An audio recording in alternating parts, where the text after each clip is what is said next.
Assalamualaikum warahmatullahi wabarakatuh. Nama saya Hani Fitri Anggraini, kelas A, Prodi Perbankan Syariah. Di sini saya akan menjelaskan alasan saya meyakini bahwa Al-Quran adalah sebuah mukjizat. Karena setiap rasul yang diutus oleh Allah Subhanahu wa Ta'ala untuk menyampaikan risalah mempunyai mukjizat.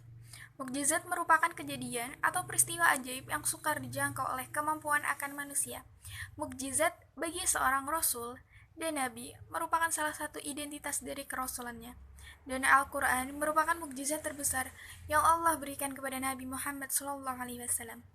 Mukjizat ini bersifat manusiawi dan tidak dapat dilihat keistimewaannya dengan mata, tetapi dapat dirasakan, sehingga mukjizat tersebut akan tetap berlaku sepanjang masa. Mukjizat Al-Quran tidak terdapat pada lembaran fisiknya, tetapi dalam bahasa dan maksud yang terkandung di dalamnya. Di antaranya, kandungan mengenai pedoman hidup manusiawi, mencapai kebahagiaan di dunia dan di akhirat, tentang halal dan haram, salah dan benar, baik dan buruk, boleh dilakukan dan tidak boleh dilakukan.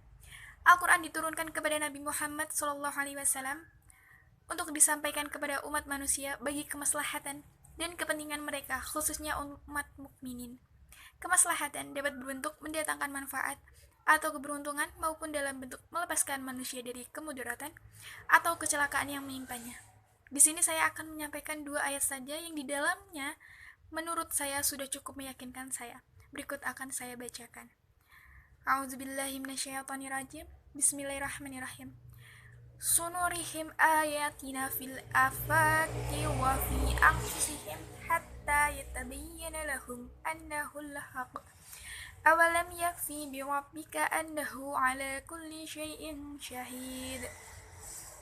Artinya, kami akan memperlihatkan kepada mereka tanda-tanda kekuasaan kami di segenap ufuk dan pada diri mereka sendiri, sehingga jelaslah bagi mereka bahwa Al-Quran itu adalah benar.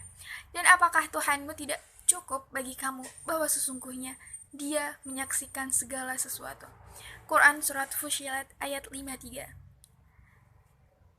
Dan satu lagi ayatnya, wa in kuntum fi raibim mimma nazzalna ala abdina fa'tu bi suratin min mithlihi wad'u syuhada'ukum min dunillahi in kuntum shadiqin. Fa in lam taf'alu wa lan taf'alu fattaqun nar allati waquduha an-nas wal hijarah u'iddat lil kafirin. Yang artinya, dan jika kamu tetap dalam keraguan tentang Al-Quran yang kami wahyukan kepada hamba kami Muhammad, buatlah satu surat saja yang semisal Al-Quran itu, dan ajaklah penolong-penolong selain Allah. Jika kamu orang-orang yang memang benar, maka jika kamu tidak dapat membuatnya, dan pasti kamu tidak akan dapat membuatnya, peliharalah dirimu dari neraka yang bahan bakarnya manusia dan batu, yang disediakan bagi orang-orang kafir. Quran Surat Al-Baqarah ayat 23-24. Setelah membaca dan memahami ayat tersebut, di sini akan saya sampaikan mengapa saya memilih 2 ayat ini, dan berikut alasannya. Pertama, dalam Quran Surat Fussilat ayat 53 telah dijelaskan bahwa Al-Quran itu adalah benar. Karena Al-Quran yang mulia, itu bukanlah kitab ilmu alam, arsitek, dan fisika, melainkan kitab petunjuk atau pembimbing, dan kitab undang-undang serta perbaikan. Ayat-ayatnya tidak terlepas dari petunjuk-petunjuk yang detail, kebenaran-kebenaran yang samar terhadap beberapa masalah alami, kedokteran, dan geografi, yang kesemuanya menunjukkan kemujizat Al-Quran, serta kedudukannya sebagai wahyu dari Allah Subhanahu wa Ta'ala. Kedua, di dalam Quran Surat Al-Baqarah ayat 23-24, telah pula dijelaskan mukjizat itu merupakan suatu yang melemahkan orang, sehingga tidak dapat menandinginya. Ada yang berusaha menandinginya, tetapi tidak dapat memenangkan pertandingan itu, karena mukjizat merupakan karunia Allah Subhanahu wa Ta'ala yang diberikan kepada Nabi dan Rasul, sehingga tidak mungkin ada manusia yang menandinginya.